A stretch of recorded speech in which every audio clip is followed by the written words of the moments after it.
just like, can you tell me a little bit more about like your path from Chicago to you were volunteering at Wadsworth? Worked with refugee families actually in both Hyde Park and Rogers Park when I was in high school. So I was in Chicago public schools, and so I actually came into Chicago interested in working with refugees, asylum seekers in particular, like folks with forced migrant backgrounds.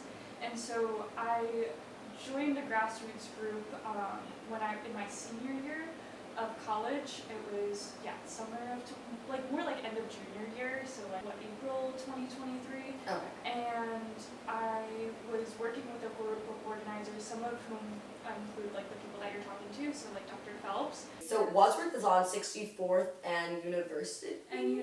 Yeah, so it's in the Kenwood, right? It's a woodlawn, and it's Woodlawn, big, right. so it's actually a huge plot of land. So there's the building itself, which is the old school building, and then there's a big park, which is where the soccer and softball games would be held. But when you were working there, everyone was living inside like the shelter. It wasn't like the police stations where there were like people camping outside and things like that. Exactly. So to my knowledge, it wasn't like people sleeping outside. People were crowded. Crowded like sardines, honestly, in the Wadsworth building is how people would describe it. But they were all living, up to even like 20 people in a classroom, in an old classroom. Oh my god. And so I know the later shelters you worked at were family shelters. Yes. Was Wadsworth also a family shelter, or did that work differently? No, and that kind of gets into some of the tensions too, is that it was a single shelter, and it was not evenly adult men and women. It was predominantly single men that were coming. Right, and then you see a lot of those like, oh my god, I looked it up on TikTok today. I was like, let me do some background research on social media, and it's like, I was like, Venezuelan gangs running, and it's very, very, like, it's like the same racialized language that you've seen used against like black people being used with that, and that's really interesting. But absolutely. No, absolutely. I talked to community members around that time that I think it was also partly because Woodlawn had experienced gang violence in the past. There was almost this heightened tension. I can't speak for people, but I do think that people were definitely very attuned or worried about, for example, this is other people's quotes, but like going back or whatever. The neighborhood is going to become worse, and there's very, very much racialized and gendered language and gendered biases around that. Yeah.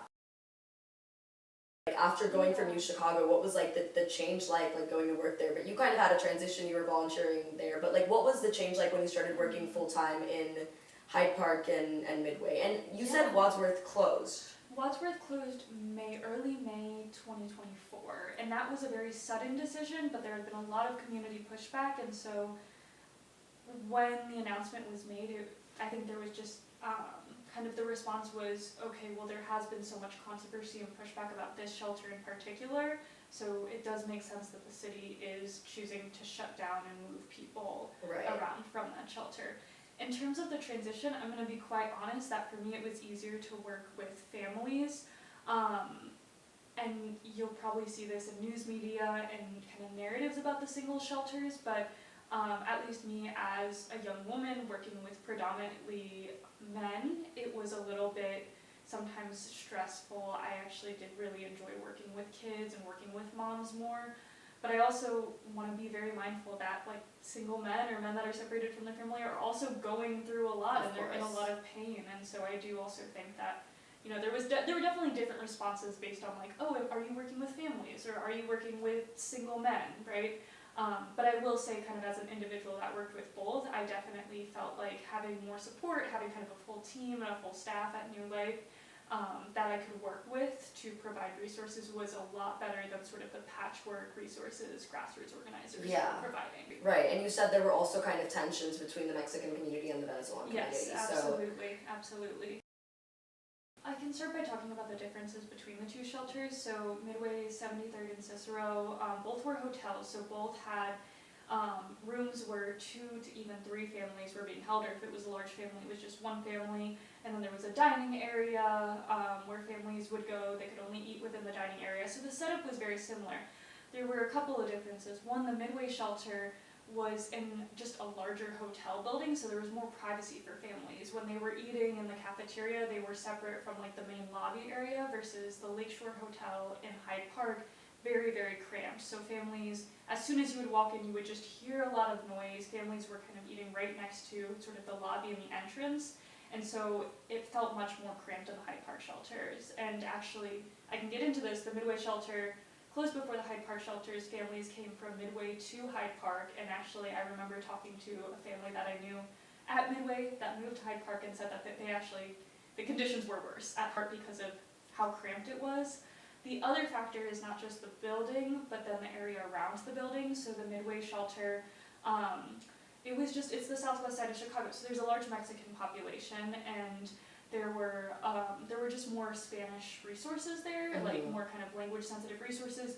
The schools, there were more bilingual teachers, there were more students that were bilingual and could support those kids that only spoke Spanish, where the teachers could speak Spanish to the kids. In Hyde Park, we had a lot more reports of bullying from local schools, a lot more reports of kind of that lack of kind of acculturation or sort of that smooth transition into schools for kids.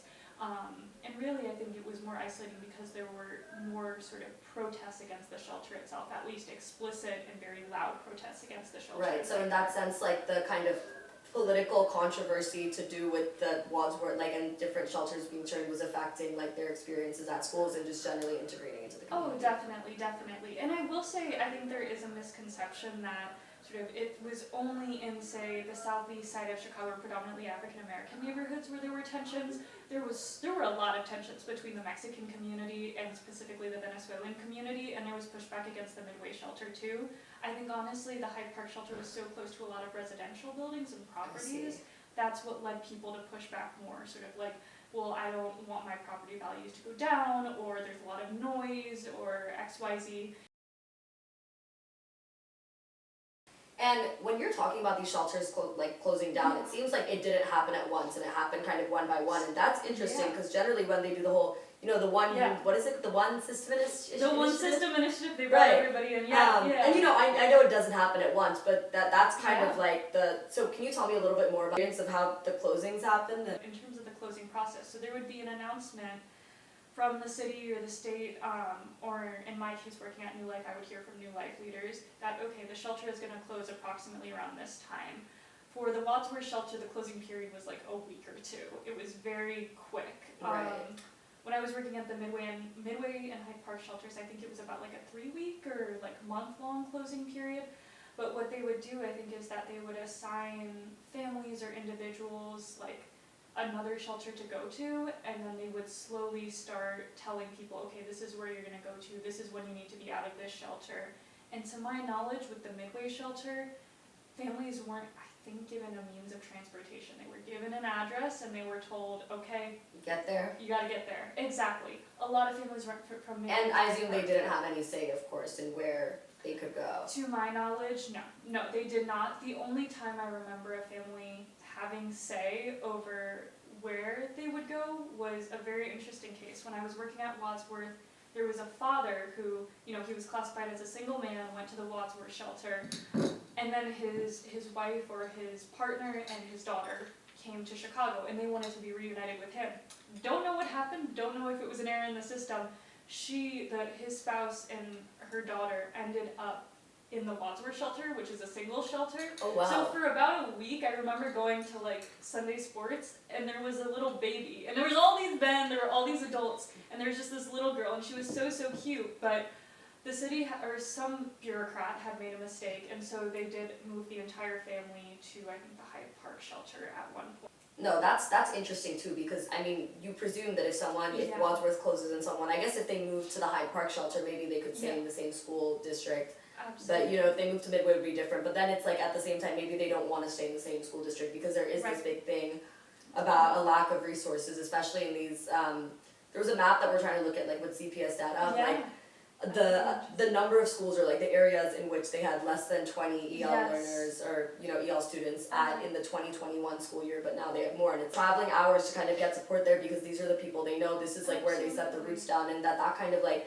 especially when it's like people going from Hyde Park to Rogers Park or something like that. Like that's a really big relocation. And there's not, there's Little Village, there's a strong Mexican community here, Mexican American community, but the Venezuelan community before the busing was quite small too, and so there wasn't even this enclave really close to go to like a sort of 26th Street or an 18th Street.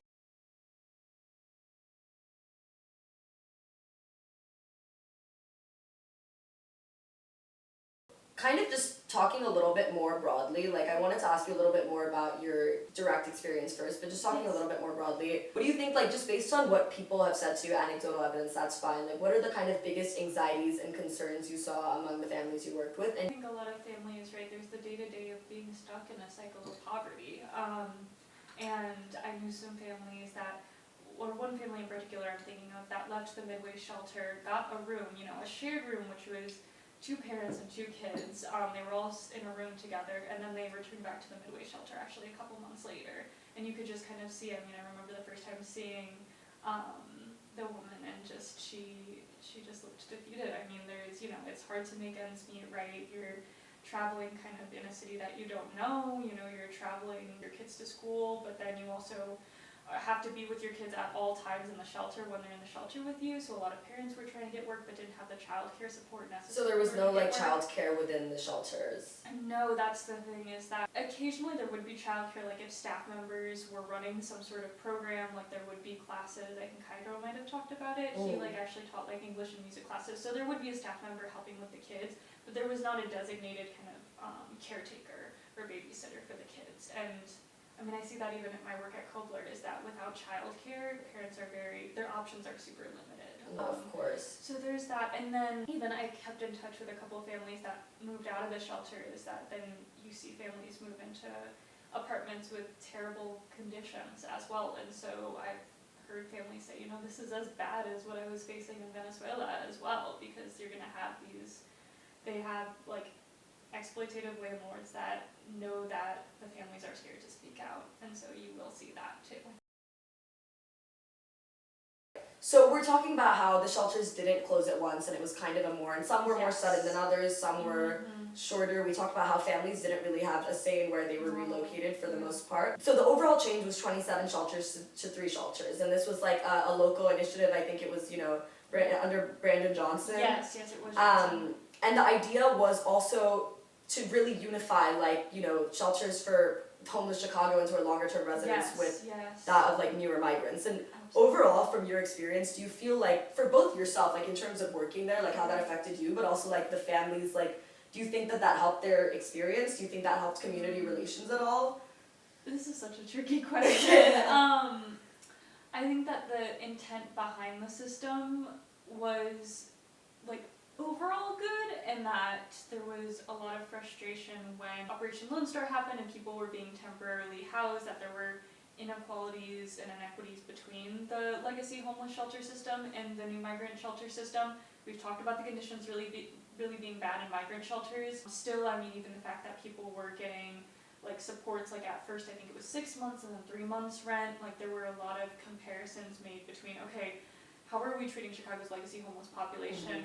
What is the media attention and conversation around the legacy homeless population, and what is it around the new migrant population? And so, all to say, the One Shelter Initiative, I think, was an effort to make sure that there weren't inequalities between these two separate, and one, it wasn't well planned out. I remember I was working the day that the system shifted, and the Midway shelter started receiving families for the One Shelter Initiative. And actually, interestingly enough, I don't know if most people know this, is I was working at New Life, and New Life predominantly had Spanish-speaking staff members, because it's folks from the Little Village, you know, southwest side of Chicago area.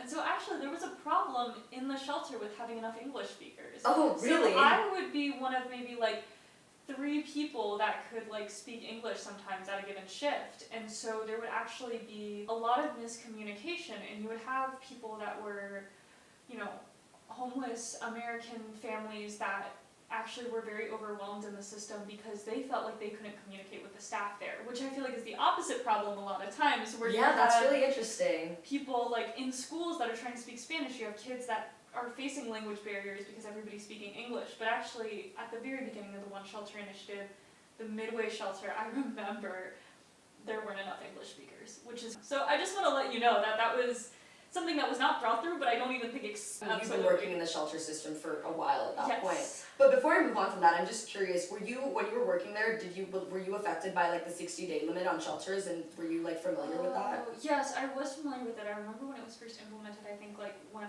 I was talking to folks from Wadsworth, and there was a lot of fear around it, right? But it didn't actually get people to move out. Like the whole point was to put pressure pressure on people to move out, but with all of these structural barriers, how could people move Right. out in that period of time? How could they get a job? How could they find rent? They didn't have credit scores, landlords weren't renting to them.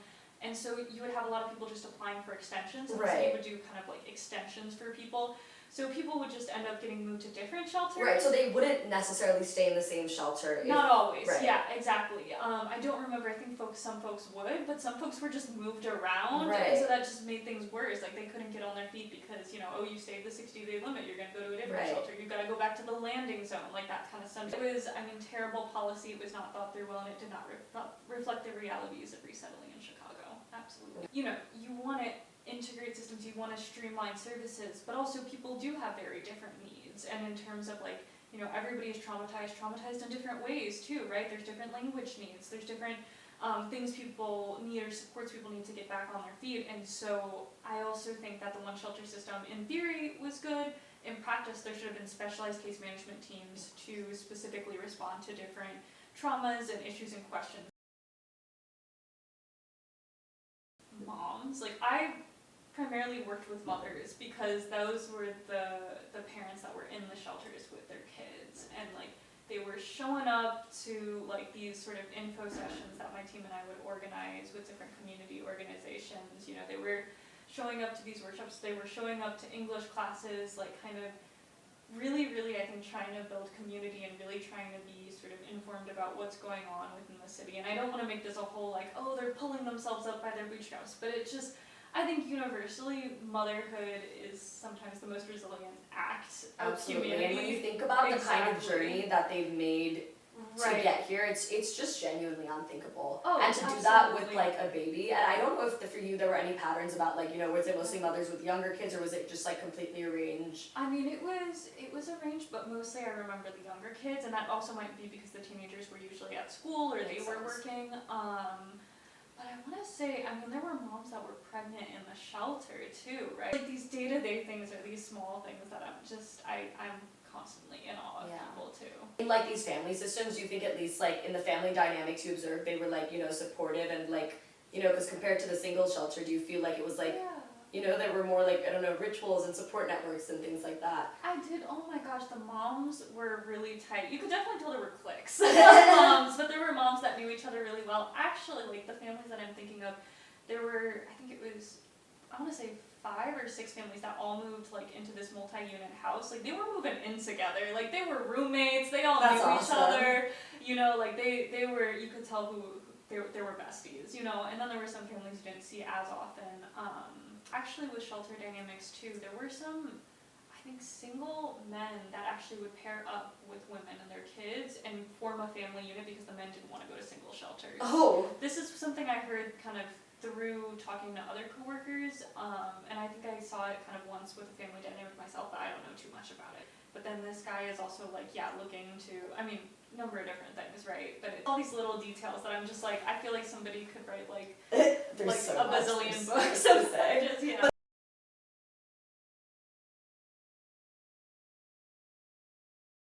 A little bit more just about the roles of churches. I've noticed a lot that churches have really it's a lot of organizations working out of churches, and they've really become a community kind of. Yes. I think churches, I think that just goes to show that there were a lot of gaps in government resources, and Chicago is a professed sanctuary, but they didn't exactly weren't prepared for this wave of people and just this many people coming to the city. And so I think a lot of churches, especially, you'll talk to Dr. Phelps, right? We're filling a need in communities where there weren't a lot of ESL resources, right? Or they weren't traditionally new immigrant communities. So again, I would talk to Dr. Phelps more about how he stepped in when Woodlawn just didn't have the resources to support the folks living at the Wadsworth shelter. I also think churches, to be honest, churches are a big part of the long-term sanctuary movement in the United States, and so I think probably the tradition of sanctuary has sort of continued through generations since the 1980s, since before then. And then I also think churches were where a lot of people felt comfortable going to, a lot of folks that were coming that I talked to, very religious, Christian, Catholic, mostly Christian. I don't think there were too many Catholic folks that I talked to, but they were looking for a home and a community, and so they